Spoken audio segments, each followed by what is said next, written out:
సితెలలో నేను సిద్ధముగా చేసుకో రాజు రానయ్యున్నాడు.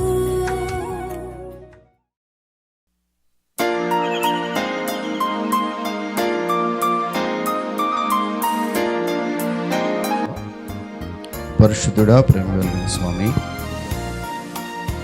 మీ పరిశుద్ధ నామమును బట్టి వందనాలు, స్తోత్రాలు చెల్లించుకుంటున్నాం. వారం అంతా కాపాడారు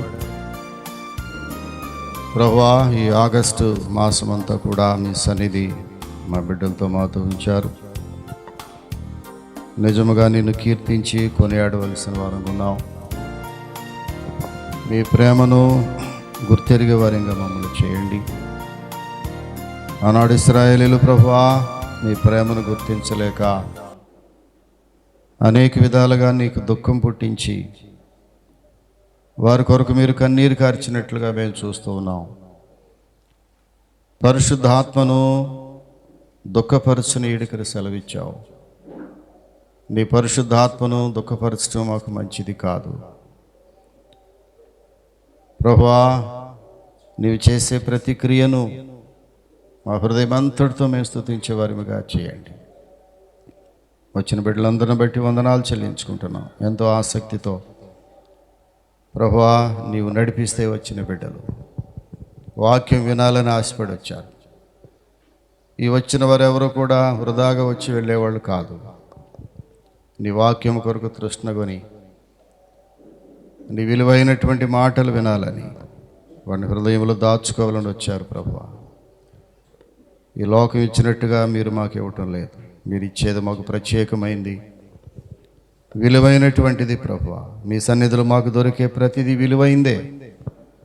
ఆ విలువైనటువంటి మాటలు హృదయంలో దాచుకుని మరి ఇవ్వలే తలపోసుకుని వెళ్ళేవారిగా చేయండి. ఇంకా ఎవరైతే వచ్చుచున్నారో వారిని కూడా క్షేమంగా తీసుకురండి. సమయాన్ని పాటించేవారిగా మాకు సహాయం దయచేసి ప్రాముఖ్యంగా ఈ సహవాసములో క్రమశిక్షణ, దేవుని యందలి భయము, సేవ ఎడల, పరిచర్యల కృతజ్ఞతలు బిడ్డలకు దయచేయండి. వాక్య భాగులకు వెళ్ళి చూడగా అల్పుడను బలహీనుడను నన్ను కూడా నీ హస్తములో భద్రపరిచి నీ మాటలు పలికే కృప నాకు మరొకసారి దయచేయమని యేసునామమున అడుగుచున్నాము తండ్రి, ఆమేన్. ప్రతి సెకండ్ విలువైందిగా మనం ఎంచుకుని దేవుని వాక్యాన్ని మనం జాగ్రత్తగా పరిశీలించుకుందాం. యోహాను సువార్త 7వ వచనాన్ని జ్ఞాపకం చేసుకుందాం. సమరయ స్త్రీ ఒకతే నీళ్లు చేదుకొనుటకు అక్కడికి రాగా యేసు నాకు దాహమునకిమ్మని ఆమెను అడిగాను. చాలాసార్లు యోహాను సువార్త 4వ అధ్యాయం అనగానే మనకి గుర్తొచ్చేది సమరయ స్త్రీ కదా.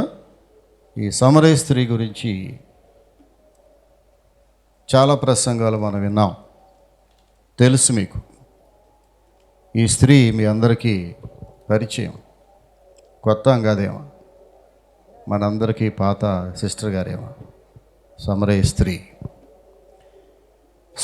స్త్రీ ఒకతే నీళ్లు చేదుకొనుటకు అక్కడికి రాగా యేసు నాకు దాహమునకిమ్మని ఆమెను అడిగాను. ఈ 4వ అధ్యాయంలో ఈమె యొక్క చరిత్ర మనకి చాలా వివరంగా రాయబడి ఉంది. ఎంతమంది చదువుంటారు ఈ 4వ అధ్యాయాన్ని? ప్రియులారా, బైబిల్లో 4వ అధ్యాయము సమరయ స్త్రీ గురించి చాలా తేటగా ఈమె యొక్క వృత్తాంతం, ఈమె జీవిత చరిత్ర, ఈమె యొక్క మారుమనసు అనుభవం, ఈమె యొక్క పరిచర్య, ఇవన్నీ కూడా చాలా చక్కగా 4వ అధ్యాయంలో వ్రాయబడి ఉంది. ప్రియులారా, ఇంటికి వెళ్ళి చదవలేనటువంటి వారు చదివినా మరొక్కసారి చదవటానికి ఆశపడేవాళ్ళు ఇంటికి వెళ్ళి 4వ అధ్యాయాన్ని చదవండి. యోహాను సువార్త 4వ అధ్యాయం. ఈమె ప్రాంతాన్ని బట్టి చూస్తే ఈమెను ఏమని పిలుస్తుంది బైబిల్ అంటే సమరయ స్త్రీ. ఆమెకు ఒక పేరు లేదు, ఆమె పేరుతో పిలువబడలేదు. ఆ సమరయురాలు కాబట్టి she is a Samaritan woman. సమరయులు, యూదులు వేరు, సమరయులు వేరు. యూదులు అన్యులను వివాహం చేసుకొనగా పుట్టినటువంటి వారే ఈ సమరయులు. కనుక యూదుల దృష్టిలో సమరయులు తక్కువ జాతి వారు. అంటే సమాజంలో వెలివేయబడినటువంటి జాతి సమరయులు. ఇప్పుడు కూడా, నేటికి కూడా యూదులు సమరయులతో సాంగత్యం చేయరు. బైబిల్ రాయబడి ఉంది ప్రియులు. యూదులు అనగా ఉన్నతమైనటువంటి ఒక తెగకు చెందినటువంటి వారు. యూదులంటే ప్రపంచంలోనే ఒక ప్రత్యేకమైన స్థానం ఉన్నటువంటి ఒక జాతి యూదా మతం, యూదా జాతి. యూదా మతస్థులు గర్విష్ఠులు, చాలా అహంభావంతో ఉంటారు. దేవుడు మా దేవుడే అంటారు. యెహోవా ఎవరంటే మా దేవుడే. మోషే ఎవరు? మా హీరో మోషే. మోషే నడిపించిన జనాంగం మేము అని నేటికి చెప్తారు యూదులు ప్రియులారా. అనగా యూదులు వారి ఆకారంలో కూడా మంచి వర్చస్సు కలిగిన వాళ్ళు. భారతదేశంలో సిక్కులు ఎలా ఉంటారో, భారతదేశంలో సిక్కు జాతి ఎంత దృఢకాయులు, మంచి వర్చస్సు, మంచి రంగు, మంచి పర్సనాలిటీలు. ఒక స్త్రీయే 6 అడుగులు ఉంటుంది. అలాంటి జాతి సిక్కు జాతి భారతదేశంలో. అలాగే ప్రపంచంలో యూదులు, వారికి మించినటువంటి వారు లేరు అనే ఒక అపోహ వారికి. అలాంటి యూదులకు అన్య జాతితో పుట్టినటువంటి వారే సమరయ జాతి ప్రియులారు. ఆ సమరయుల్లో నుంచి వచ్చినటువంటి ఆమె పేరు ఎక్కడ ప్రస్తావించలేదు. కానీ వీరు యూదులతో సాంగత్యము, యూదులు వీరితో ఫ్రెండ్షిప్ చేయరు, సాంగత్యం చేయరు. అంత జాగ్రత్తగా అంటుగా. ఇప్పుడు కూడా చూడండి, భారతదేశంలో కొన్ని జాతుల వారు, ఒక జాతి వారు కొన్ని జాతులతో మాట్లాడుకోరు. మాట్లాడినా చాలా దూరంగా ఉంటారు, వారిని దగ్గరికి రానివ్వరు. కొన్ని ప్రాంతాల్లో కొన్ని జాతుల వారిని ఆ నీటి బావుల దగ్గర కూడా రానివ్వరు, నీళ్లు పట్టనివ్వరు. ఎందుకంటే వారికి వారు ఏమనుకుంటారు, మా జాతి గొప్పది, మా కులము గొప్పది కదా. భారతదేశంలో కులము వేళ్ళూనికి పోయింది. ఈ కులాన్ని, వేళ్ళూనికి పోయినటువంటి ఈ కులాన్ని భారతదేశంలో దాన్ని వెలికి తీసి రూపుమాపటానికి ఎంతోమంది ఏమంటాం రిఫార్మర్స్, సంస్కర్తలు వచ్చారు. సంఘ సంస్కర్తలు బయలుదేరారు కులాన్ని రూపుమాపటానికి. కానీ ఎవరి వల్ల కావట్లేదు. ఈ కులం అనేది రోజు రోజుకి భారతదేశంలో పెరుగుతూ వస్తూ ఉంది. ఈ కుల జాడ్యము, కులాన్ని ఒక పనికిమాల భాషతో మాట్లాడుతున్నారు. కుల గజ్జి అన్నారు దీన్ని. కులం ఒక గజ్జి లాంటిది, తామర. ప్రియులరా, ఈ యూదులు సమరయులతో సాంగత్యం చేయరు. ఏం జరిగింది ఇక్కడ? ఒక ఆశ్చర్యకరమైన విషయం ఏంటంటే, ఇలాంటి వెలివేయబడినటువంటి జాతుల నుంచి వచ్చినటువంటి ఈ స్త్రీని ప్రభు ప్రేమించాడు. చప్పట్లు కొట్టాలి ఇప్పటికి. ఎంత ఆశ్చర్యం! యేసు ప్రభు వారికి ఉన్నటువంటి గొప్ప లక్షణాల్లో ఒక లక్షణం ఏంటంటే, ఈ సమాజంలో ఎవరు తృణీకరించబడి ఉంటారో, ఏ జాతి తృణీకరించబడిందో, ఎవరు ఒంటరిగా బ్రతుకుతున్నారో, ఎవరు ఆదరణ లేకుండా బ్రతుకుతున్నారో వారినే ప్రభు చూస్తాడు. వారికి మొదటి ప్రాధాన్యతను దేవుడు ఇస్తాడు ప్రియులారా. అంతే తప్ప ధనవంతులైన వారిని అసలు లెక్క చేయలేదు ప్రభు. ఈ లోకంలో ధనవంతులైన వారిని, వారి పేర్లు కూడా ఇందులో బైబిల్లో రాయటానికి ఇష్టపడలేదు ఆయన. ఈమెను చూస్తే ఒక నశించుచున్నటువంటి వ్యక్తిని వెదకి రక్షించడానికి ప్రభు వచ్చాడు.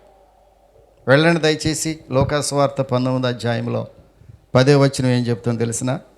నశించిన దానిని వెదకి రక్షించుటకు మనుష్య కుమారుడు లోకములోకి వచ్చాడు. ప్రియులరా, ఈమె జీవితంలో చూడండి, ప్రభు అన్నాడు, నేను నీతిమంతులను పిలవటానికి రాలేదయా, ఇదిగో ఇలాంటి వారి కొరకే వచ్చింది. ఎవరైతే తృణీకరించబడి ఉన్నారో, ఎవరైతే సమాజము చేత విసర్జించబడి ఉన్నారో, ఎవరైతే సమాజంలో అట్టడుగు స్థానంలోనికి వెళ్ళిపోయి బాధలు అనుభవిస్తున్నారో, భోజనానికి జరగని పరిస్థితి, కనీసం నీళ్లు చేదుకోవటానికి అవకాశం లేని పరిస్థితి, కనీసం కుల ప్రాతిపదికన ఆ గెంటి వేసి సమాజంలో వెలివేయబడేటువంటి జాతులు ఎవరైతే ఉన్నారో, అందుకే యేసు ప్రభువుని అన్నారు తక్కువ జాతి దేవుడు అన్నారు. యేసు ప్రభువుకి జాతి లేదు, కులం లేదు.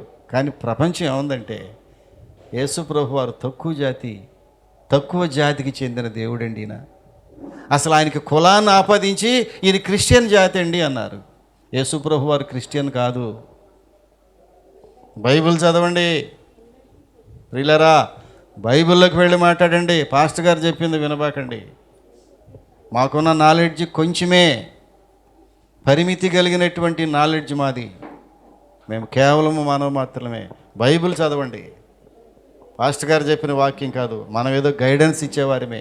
నేను కొంచెం మిమ్మల్ని నడిపించేవాడినే తప్ప నాకున్నటువంటి జ్ఞానము పరిమితి గలది. కానీ బైబిల్కి వెళ్ళండి, జ్ఞానాన్ని సంపాదించుకుందాం మనం. పాస్టర్ గారిని నమ్మకండి, బైబిల్ నమ్మండి.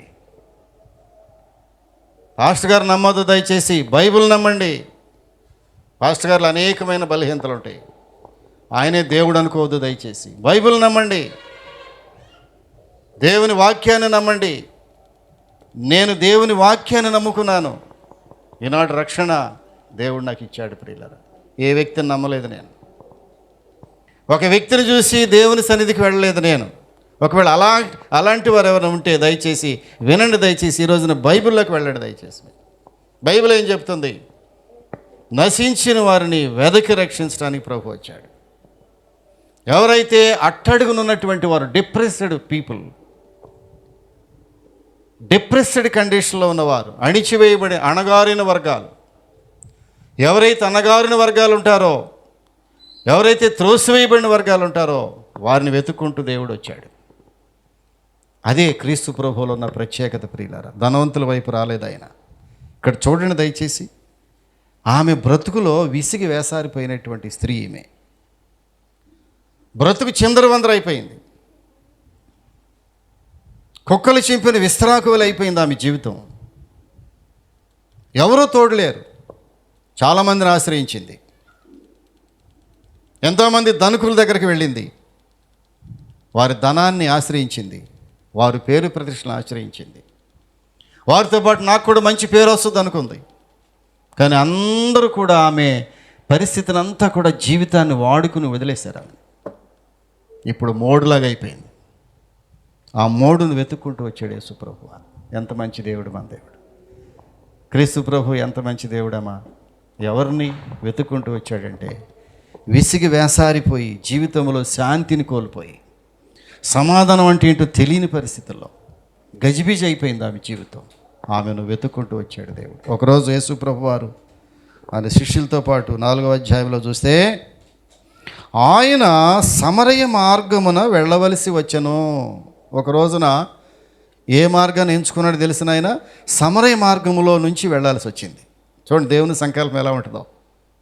ఒకసారి దేవుడు నీ ఇల్లు వెతుక్కుంటూ వస్తాడు. నీవు దుఃఖంలో ఉన్నప్పుడు దేవుడికి తెలుసు, ఈ సహోదరు దుఃఖంలో ఉంది, ఆమెను వెతుక్కుంటూ వెళ్ళాలి నేను. ప్రియులరా, ఎవరైతే ఒంటరి జీవితం జీవిస్తున్నారో వారిని వెతుక్కుంటూ వస్తాడు దేవుడు. ఇక్కడ ఈమె జీవితం ఒంటరి జీవితం.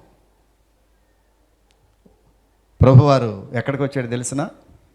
6వ వచనం చూస్తే, అక్కడ యాకోబు బావి ఉండెను. యేసు ప్రయాణం వల్ల అలసి ఉన్న రీతిని ఆ బావి యొద్ద కూర్చుండెను. అప్పుడు ఇంచుమించు మధ్యాహ్నం 12 గంటలైంది. మిట్ట మధ్యాహ్నం ప్రియులరా, ఓ మిట్ట మధ్యాహ్నం యేసు ప్రభువారు ఆ సమరయ మార్గమున వెళుతూ అక్కడ యూదులకు పితరుడైనటువంటి యాకోబు ఒక బావి కట్టించాడు అక్కడ. అదంతా యాకోబు యోసేపుకి ఇచ్చినటువంటి పొలం. యాకోబు తన కుమారుడిని యోసేపుకి ఇచ్చినటువంటి ఆ ప్రాంతం అంతా, ఆ ప్రాంతంలో ఒక బావి ఉంది. ఆ బావి దగ్గర కూర్చున్నాడు యేసయ్య. టైం ఎంత అయింది? 12 గంటలు, మిట్ట మధ్యాహ్నం. ఎవరో బయటికి రాని పరిస్థితి. వంట చేసుకుని రెస్ట్ తీసుకునే టైం. అందరూ ఇళ్లలోకి వెళ్ళిపోయి ఏసీలు వేసుకుని పండుకునే టైం అది. ఆ సమయంలో ఒక ఆమె నీళ్లు చేదుకోవటానికి ఆ బావి దగ్గరికి వస్తాను. ప్రియులరా, మిట్ట మధ్యాహ్నం రావలసిన అవసరమేమి అంటే అందరూ బావి దగ్గర నీళ్లు పట్టుకునే సమయంలో ఆమెను రానివ్వరు. ఆమె అందరితో పాటు వచ్చే మనిషి కాదు.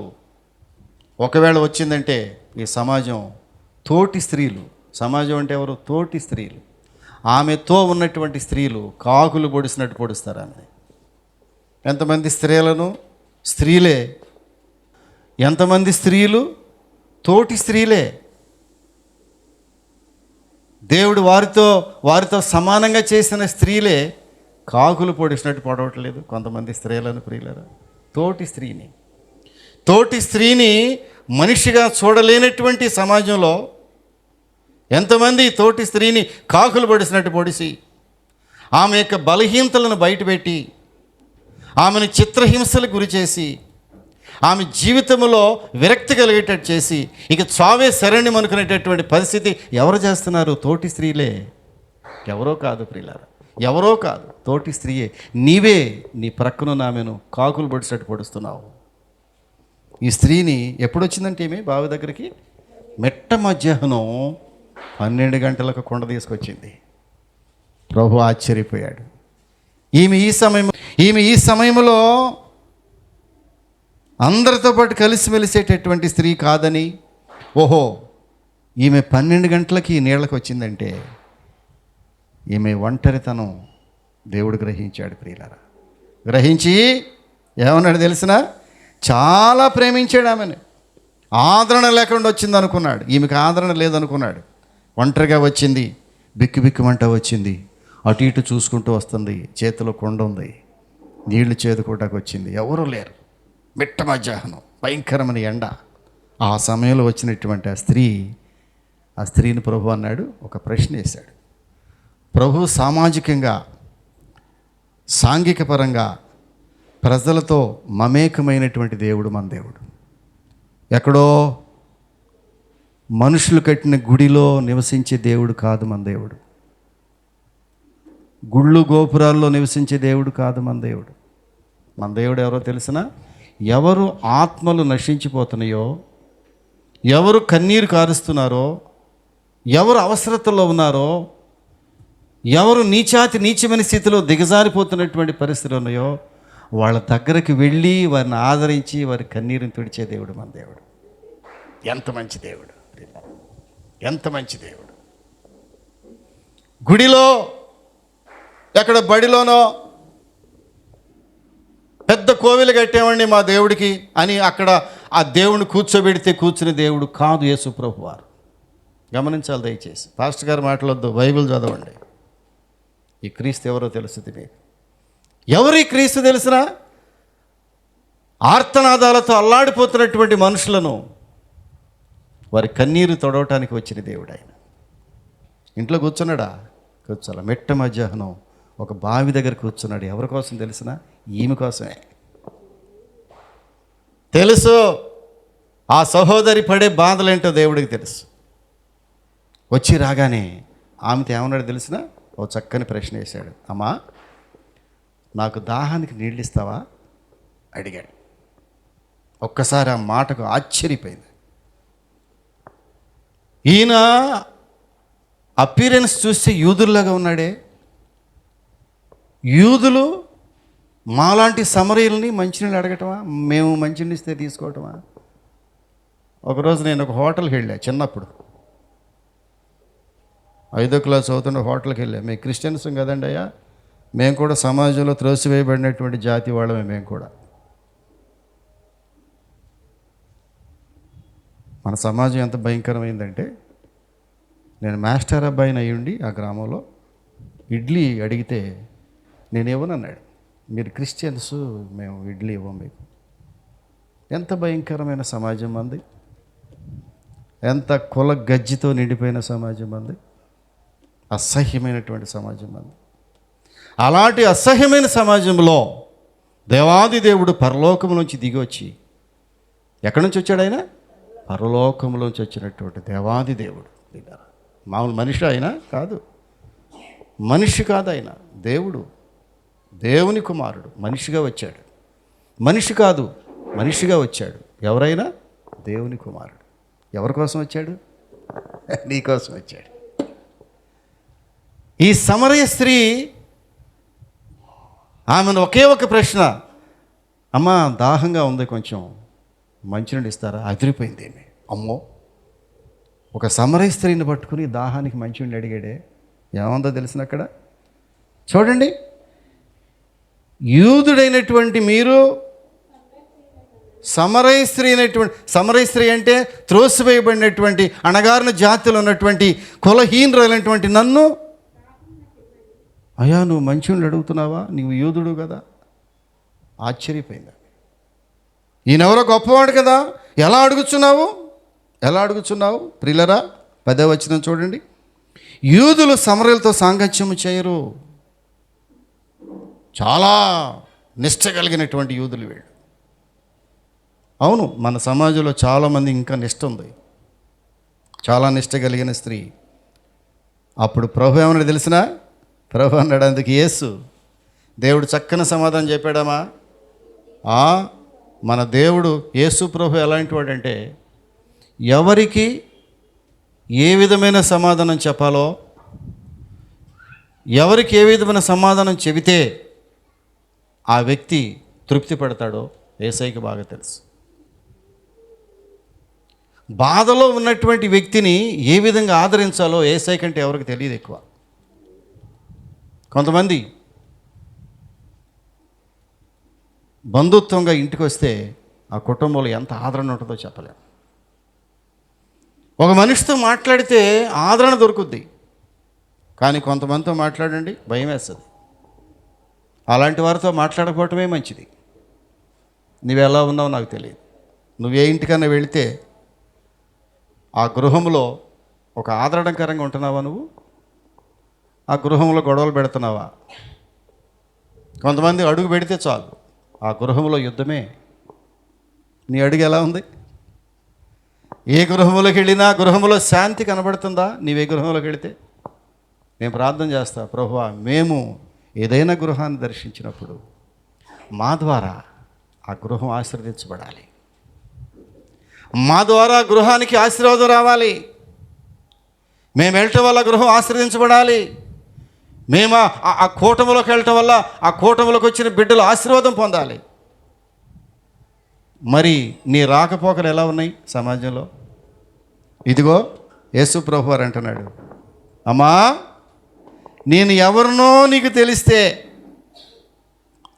నీవు దేవుని వరమును 10వ వచనము నాకు దాహమునకిమ్మని నిన్ను అడుగుచున్నవాడు ఎవడో అది ఎరిగి ఉంటే నువ్వు ఆయన అడుగుతో ఆయన నీకు జీవజలములు ఇస్తాడు. నేను ఎవరినో నీకు తెలియదమ్మా. నేను మంచినీళ్ళు అడుగుతున్నాను నిన్నంటే నేను ఎవరిని అనుకుంటున్నావు? ఇవ్వనంటున్నావు. నువ్వు ఉన్న పరిస్థితిని బట్టి నువ్వు ఇవ్వనంటున్నావు. కానీ నేను నిజంగా ఎవరినో తెలిస్తే నేను నీకు జీవజలములు ఇవ్వబోతున్నాను. నేను ఎంత ఆశ్చర్యకరుడు. అంత మిట్ట మధ్యాహ్నం సమయంలో త్రోసివేయబడిన ఒక స్త్రీని చూచి ఆమెకు జీవజలములు ఇవ్వాలని శిష్యులు కూడా ఆ గ్రామానికి పంపించి ఒంటరిగా ఉన్నాడు యేసయ్య టైంలో. ఒంటరిగా ఉన్నాడు, ఒంటరిగా ఆ స్త్రీని ఎదుర్కొన్నాడు. ఆ స్త్రీ ఒంటరిగా యేసుని ఎదుర్కొంది.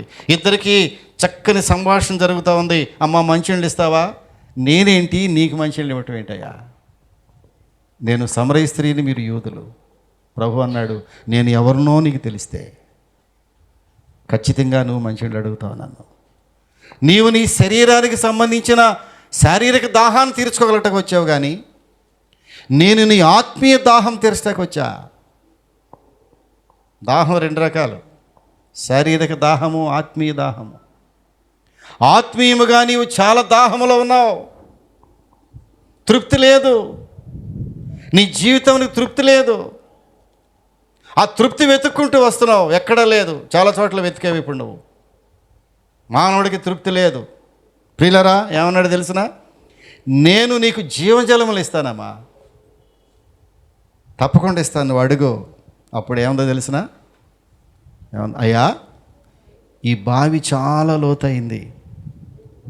ప్రియులరా, వాళ్ళిద్దరి మధ్యలో ఎలాంటి విశ్లేషణకరమైన సంభాషణ జరుగుతుందో చూడండి. అమ్మ, మంచినీళ్ళు ఇవ్వండి అన్నాడు. నేను సమరయ స్త్రీని, నువ్వు మంచినీళ్ళు అడగటానికి వీల్లేదయ్యా, మా దగ్గర మంచినీళ్ళు తాగొద్దు నీవు, మేము అంటూ మా గ్లాసుల్లో మా పాత్రలో నీవు మంచినీళ్ళు తాగొద్దు.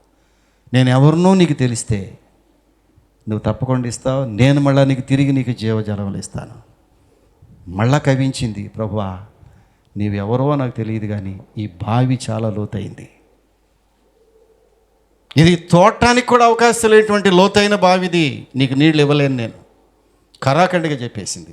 ఏమని చూసారా? అందుకు ఆ స్త్రీ 11వ వచనం, అప్పుడు ఆ స్త్రీ, అయ్యా ఈ బావి లోతైనది, బాగా వినాలి, ఈ బావి లోతైనది, చేదుకొనుటకు నీకేమీ లేదే, ఆ జీవజలములు ఎలాగూ నీకు దొరుకును. ఆమెకు అర్థం కాలేదు ఆయన ఎవరో.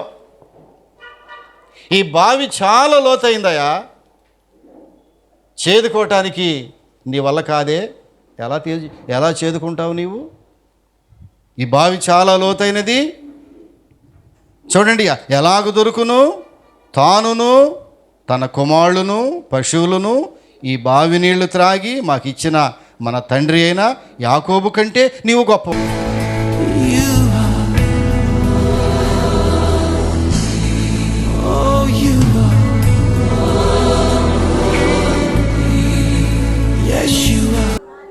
పరిశుద్ధుడా, ప్రేమ కలిగిన స్వామి, ఈ బిడ్డల వాక్యం విన్నారు,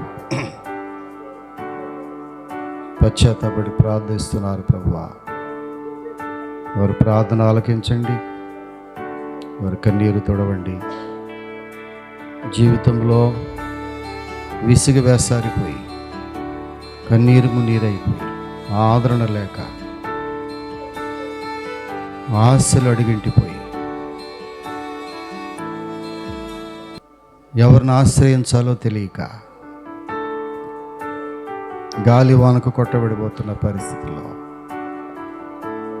అణగారినటువంటి స్థితిలో, ఆశలు వదులుకున్నటువంటి పరిస్థితిలో బిడ్డలను ఒకసారి జ్ఞాపకం చేసుకోండి. సమరయ స్త్రీని జ్ఞాపకం చేసుకున్న దేవుడు, సమరయ స్త్రీ జీవితాన్ని సమూలంగా మార్పు చేసిన దేవుడు, ఆమెను సేవకురాలుగా చేసిన దేవుడు, ఒక స్వార్థికురాలుగా చేశావు, ఒక భయంకరమైన వ్యక్తిని స్వార్థికురాలుగా మార్చేశావు. అది నీకే సాధ్యమయ్యా. ఈ లోకంలో ఎవరికి సాధ్యపడేది కాదు, నీకొక్కడికే సాధ్యం. సమరయ స్త్రీని స్వార్థికురాలుగా చేసావంటే అది నీకొక్కడికే సాధ్యం. ఈ ప్రపంచం ఎవరు చేయగలరు ప్రభువా? ఒక స్వార్థికురాలుగా వ్యక్తిని ఎవరు చేయగలరు ఈ లోకంలో? నీ ఒక్కడివి ఆ బిడ్డను ప్రేమించావు, నన్ను ప్రేమించావు, ఇక్కడున్న ప్రతి బిడ్డను ప్రేమిస్తున్నావు. ప్రేమ తప్ప నీకేమీ తెలియదా? శిక్షించడం అసలు నీకు చేత కాదు ప్రభువా. మమ్మల్ని శిక్షించడం మొదలు పెడితే మేము ఎవరమైనా ఉండగలమా? మా పాపములు బట్టి, మా దోషములు బట్టి ప్రతీకారం చేయగలిగితే ప్రభువా, నీ సన్నిధిలో ఎవడు నిలవగలడు? అయినను నీ యొద్ద క్షమాపణ దొరికిందన్న, నీవు క్షమించే దేవుడు. ఇక్కడున్న ప్రతి బిడ్డను క్షమించడానికి సిద్ధంగా ఉన్నావు ప్రభువా. నేను పాపి, నేను ఒప్పుకుంటే, నోరు తెరిచి అడిగితే నీవు క్షమించడానికి సిద్ధమైన మనసు కలిగిన దేవుడు. నిన్ను బట్టి నేను ఎంతో స్తుతిస్తున్నాను. నీవు నాకు దొరికితే చాలయ్యా. నువ్వు దొరికే కాబట్టి మేము బ్రతికాం. నీవు దొరకపోతే మేము ఎప్పుడో చనిపోయేవాళ్ళం ప్రభువా. నా బిడ్డలు బ్రతికున్నారంటే నీవు దొరికావు. 30 సంవత్సరాల క్రితం నీవు మాకు దొరికావు. నీవు దొరకపోతే మా బిడ్డల జీవితాలే. జాలి కలిగిన దేవుడు, కృప కలిగిన దేవుడు, నాలాంటి పాపిని కూడా క్షమించావు. నీకు వందనాలయ్యా. నీ రుణం తీర్చుకోలేను నేను. నా బిడ్డల్ని, నా కుటుంబాన్ని ఆదరిస్తున్న దేవుడు, నీ రుణం ఈ రకంగా తీర్చుకుంటున్నానయ్యా. నీ సేవలో మరింత ముందుకు సాగే కృప నాకు నువ్వు దయచేయండి. సమరయ స్త్రీ చేసిన సేవ, సమరయ స్త్రీ చేసినటువంటి ఆ పరిచర్య ఎంత గొప్పది. సమరయులు అనేక మంది హైందవులను విగ్రహాలను మార్చివేసింది ఆ సహోదరి. ఒక్క స్త్రీ, ఒంటరి మహిళ, ఒక పాపాత్మురాలను పేరుగాంచినటువంటి ఆ మహిళ ఈ సువార్తను ప్రకటిస్తున్నప్పుడు ఆకాశం నుంచి అగ్ని దిగి వచ్చి ఎంతమంది జీవితాలను కాల్చివేసింది. ప్రభువా, అలాంటి సమరయ స్త్రీ లాంటి జీవితాలు మాకు దయచేయండి. పశ్చాత్తాప హృదయాలు, నీవు నిజముగా ప్రవక్తవని గ్రహిస్తానని గ్రహింపు, ఆ గ్రహింపు మా బిడ్డలకు దయచేయండి అయ్యా. నీవు నిజముగా దేవుడవు, నీవు నిజముగా నీవు ప్రవక్తవు, నీకు అసాధ్యమైంది లేదు. ఈ గ్రహింపు మా బిడ్డలకు మాకు దయచేయండి, మా సంఘానికి దయచేయండి. విన్న వాక్యానికి ముద్ర వేయమని యేసు నామమున అడుగుచున్నాము తండ్రి. ఆమేన్.